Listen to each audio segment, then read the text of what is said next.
Bonjour mes petites poussières d'étoiles.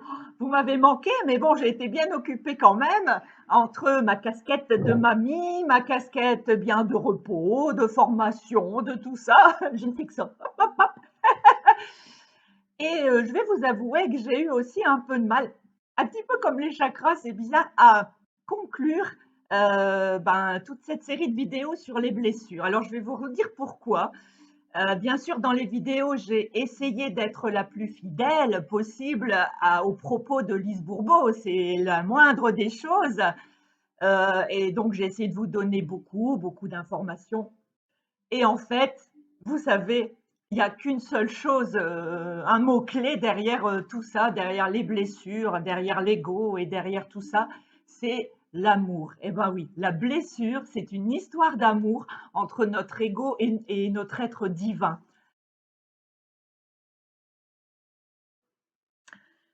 N'oubliez pas, la blessure, c'est un choix d'incarnation. C'est, quand on parle, on entend beaucoup en ce moment des gens, se poser des questions: «Qu'est-ce que je viens faire ici? C'est quoi ma mission de vie, ma mission d'âme?» Eh bien, je vous l'ai déjà dit, hein, tout ce qu'on est venu faire ici sur terre, c'est travailler pour, devenir la meilleure version de nous-mêmes. Et on a pris dans nos bagages, en étant là-haut, quand on a écrit notre scénario du jeu de la vie, on a souvent pris, on a toujours, je vais même dire, dans notre bagage, au moins une blessure à vraiment dépasser dans notre incarnation ici. Donc, il ne faut pas oublier ça. Il ne faut pas oublier que bien, on a choisi, hein, les personnes qui nous entourent pour nous permettre de travailler sur ces blessures. C'est un choix aussi. Et ne pas oublier non plus que si on a cette blessure avec un parent, eh bien ce parent souffre de la même blessure et que en travaillant justement pour nous, eh bien ça va aussi lui lui faire prendre conscience de cette blessure qu'il n'a pas encore guérie.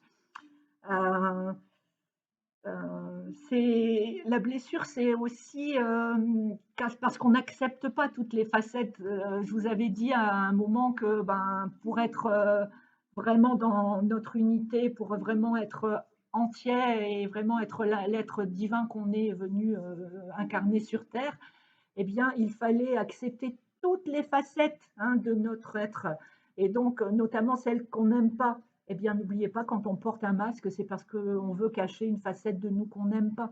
Donc, on se trahit nous-mêmes. Ça, je vous l'avais dit aussi. Et moi, je dirais que quand on se sent pas bien dans sa vie, quand on trouve que c'est difficile avec les autres, avec les enfants, de plaire à tout le monde, c'est pas ce qu'on vous demande, hein, je le rappelle, hein, ça c'est vous qui pensez, mais jamais il a été question de plaire à tout le monde, hein. Eh bien, après, on peut avoir fait des séances de thérapie, des séances d'hypnose, des séances de plein de trucs. Moi, je dis que quand on commence à regarder et à chercher au niveau des blessures de l'âme, eh bien, on commence à regarder déjà à un endroit, au bon endroit. Alors, vous allez voir dans les étapes suivantes, je vais vraiment vous demander, justement d'ouvrir votre cœur et de ne pas vous juger, de ne pas vous blâmer. Alors quand je dis vous, c'est vous bien sûr, mais c'est aussi les parents, hein. Ne blâmez pas, ne jugez pas vos parents. Soyez vraiment dans la compassion et dans l'acceptation de ce qui s'est passé parce que, je vous dis, c'est une situation qui a engendré une sensation de manque d'amour et on ne pourra la rééquilibrer qu'en lui donnant de l'amour. Si on essayait ensemble de revoir comment fonctionne l'ego, parce qu'on va devoir savoir le reconnaître, cet ego. Alors, si vous vous en souvenez, eh bien, l'ego, il cherche toujours à être complimenté. Il cherche à ce qu'on le reconnaisse. Il cherche aussi à Il cherche aussi à nous imposer, son modèle de croyance. Vous vous souvenez? Il est quand même construit à partir de ça, cet ego. Donc, lui, il les a vraiment bien intégrés, hein, les croyances, les valeurs, tout ce qu'on a appris pendant l'éducation et ça, il va vouloir nous les imposer. Donc, qu'il nous les impose à nous, enfin, ça, c'est encore quelque chose, mais quand il commence à vouloir les imposer aux autres, là, ça devient de l'orgueil. Et plus une personne est orgueilleuse et plus cette personne manifeste la peur du rejet. Qu'est-ce qu'on peut dire encore de l'ego? Ben, l'ego, c'est celui bien sûr qui va se comparer, qui va se croire toujours obligé de se justifier, de se défendre, hein. Quand vous allez être en discussion et que vous allez, argumenter, faire des des discussions ping-pong à n'en plus finir, à vous sentir épuisé et le soir en rentrant, eh bien, sachez que vous avez perdu de l'énergie à cause de votre ego, parce que c'est lui qui vous a poussé à ça, à argumenter, à vous défendre. Alors, je vous rappelle, l'ego pense toujours bien faire pour vous, hein. Il ne faut pas l'oublier non plus. Alors bien sûr, ça aussi, l'ego ne peut pas être dans le moment présent, hein. C'est lui qui tient à jour votre bibliothèque de souvenirs et c'est lui qui vous les envoie, quand il vous sent trop dans le moment présent et donc trop, en lien avec votre étincelle de vie. Et là, hop, il se manifeste et il vous envoie, des pensées, d'avant, ou des projections dans le futur. Enfin, il vous envoie, son petit scénario pour vous décrocher de l'ici et du maintenant. Alors, l'ego se nourrit aussi beaucoup de la notion de bien et de mal, hein. C'est lui qui va aussi, dans votre mental, dire: «Bah, ça tu peux, c'est bien, ça tu peux pas, c'est pas bien, hein». Enfin, l'ego, eh bien, vous savez pas, vous ne le savez pas, mais c'est lui qui arrive à rendre les autres heureux. Alors bien sûr, j'en plaisante, mais oui, l'ego pense qu'il arrive à rendre les autres heureux. Et je vous rappelle que quand on a trouvé son unité, on est heureux pour nous et après on est très heureux de partager et d'offrir, je dirais même mieux, d'offrir ça aux autres, hein. Alors que l'ego, lui, eh bien, c'est non, non, c'est moi qui rends l'autre heureux, vous vous rendez pas compte, vous. Donc ça, c'est vraiment pas possible. Voilà, donc l'ego, comment, on peut le reconnaître, hein, quand on se trouve dans des situations comme ça, hein, quand on se justifie, quand on se défend, quand on, cherche des compliments, quand on cherche la reconnaissance, quand on cherche, vraiment à imposer aux autres nos croyances, à convaincre les autres, hein, tout ça, on est dans l'ego.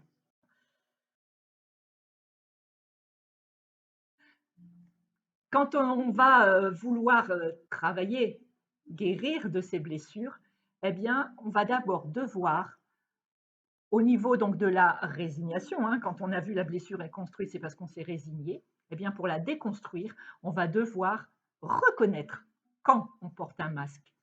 Alors pour certains, il y a de l'importance à savoir quand, avec qui, pourquoi, comment s'est construite la blessure. Mais ça, c'est vraiment propre à chacun.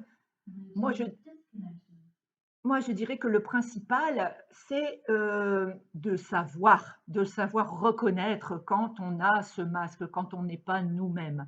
Parce que pareil, le masque et la blessure, tout ça, ça s'est construit quand on était enfant. Bon sang, maintenant on est adulte, on n'a plus besoin du regard des autres pour nous valoriser, on sait ce qu'on vaut ou en tout cas, je vous souhaite d'apprendre à vous reconnaître et à prendre la pleine, possession de tout ce que vous, portez en vous. Donc la première étape pour, guérir de la blessure, ça va être savoir dire, prendre connaissance du masque, quel qu'il soit. Savoir dire au moins: «C'est pas moi qui parle, c'est, je porte un masque quand j'agis comme ça». Alors la deuxième, puisqu'on remonte, ça va être donc la révolte et là vous avez peut-être en regardant les vidéos eu des frissons ou des «Oh, bah, de quoi se mêle?» ou tout ça.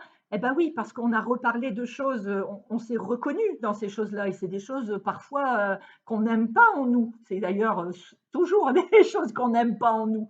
Eh bien, vous avez parlé aussi à un moment, ben, qu'il fallait accepter toutes les facettes de notre être. Eh bien, c'est tout à fait cette période-là, hein. On ne doit pas se révolter, parce qu'on ne peut pas être nous. On doit nous accepter dans toutes nos facettes et avec les choses moins agréables.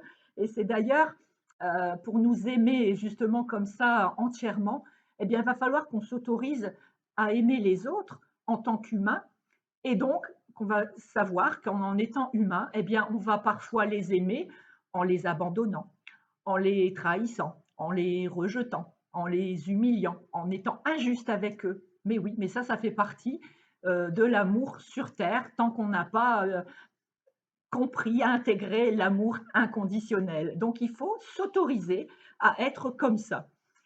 La troisième étape, eh bien, ça sera, on parlait de douleur, hein, dans la construction. La troisième étape, c'est la douleur. Et ben, dans la déconstruction, à ce niveau-là, ça va être justement l'acceptation de cette douleur. C'est-à-dire qu'on va devoir se donner le droit d'avoir eu mal. Ça va donner le droit d'avoir souffert de ces blessures, d'avoir souffert du comportement d'un de ses parents, hein, et il va falloir également, eh bien, comment dire? Vous savez, quand on a eu du mal, quand on a une blessure suite à un comportement du parent, bien souvent, on lui en veut. Alors, quelquefois consciemment, quelquefois inconsciemment. Je dirais que l'inconscient, c'est encore plus compliqué, parce que quand on le sait, on le sait. Quand on ne le sait pas, ça impacte nos comportements, de façon vicieuse.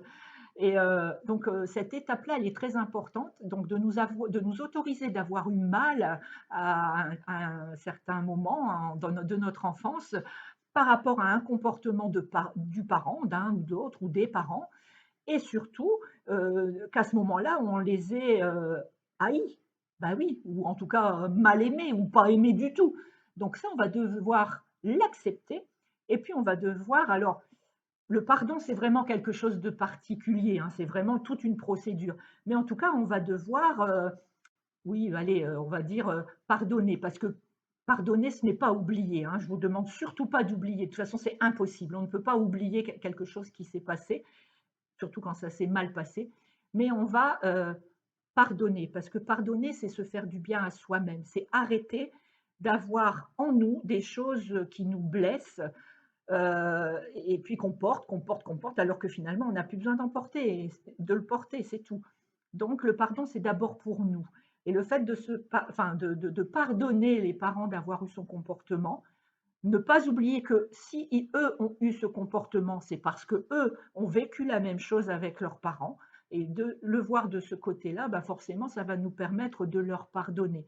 On ne va pas oublier ce qu'on a vécu, c'est pas possible. Mais par contre, on va leur pardonner et vous avez déjà entendu l'histoire, vous savez, d'une planche sur laquelle on plante des clous et qu'après on enlève les clous, il reste toujours une trace. Eh ben oui, une blessure, c'est pareil, hein, mais on n'aura plus, vous savez, l'infection, on l'aura plus en nous, sera nettoyé, il y aura une trace, il y aura une cicatrice, mais ça ne sera plus, douloureux. Voilà. Alors, si après tout ça, vous n'avez pas envie encore, de faire quoi que ce soit, alors si vous nous avez quittés, ben, c'est vraiment que vous n'êtes pas décidés. Tant pis, il se passera quelque chose à un moment dans votre vie où, on vous mettra le nez dedans. Alors, quand je dis «on», ben, c'est souvent la vie, hein, parce que enfin le destin, je vous ai dit, vous avez écrit votre jeu de la vie. Si vous vous écartez trop du scénario, eh bien, l'univers va vous rapporter, va vous remettre sur le droit chemin. Ça, je l'ai vécu 3 fois, donc je peux vous dire que ça marche bien. Donc écoutez-vous davantage et puis je vais vous rappeler, oh, pareil, vous l'avez déjà entendu, mais j'aime bien. Ce à quoi je résiste, ça persiste. Ce que je réprime s'imprime et s'imprime sur mon corps, attention. Ce que je fuis me poursuit. Ce que ce à quoi je fais face s'efface et ce que je visualise se réalise. Alors allez-y, visualisez votre vie la plus magnifique possible. Qui peut le plus, peut le moins. Vous inquiétez pas. Et puis n'oubliez pas, je l'ai dit aussi, je crois, dans d'autres choses, peut-être dans notre voyage vers la 5D, qu'en se guérissant, en se changeant, en passant à l'action pour évoluer, pour changer, pour devenir la meilleure version de nous-mêmes, eh bien, cela impacte tout ce qui nous entoure, cela impacte le monde. Donc, il ne faut pas hésiter, mais c'est d'abord pour vous qu'il faut le faire. Voilà mes petites poussières d'étoiles, je vous envoie plein d'amour, je vous envoie plein de bisous. Ainsi s'achève la revue de blessures. Je ne sais pas quand on se retrouvera pour un autre thème peut-être ou pas, je ne sais pas encore. Je vous fais plein plein de bisous, je vous envoie tout mon amour. À bientôt.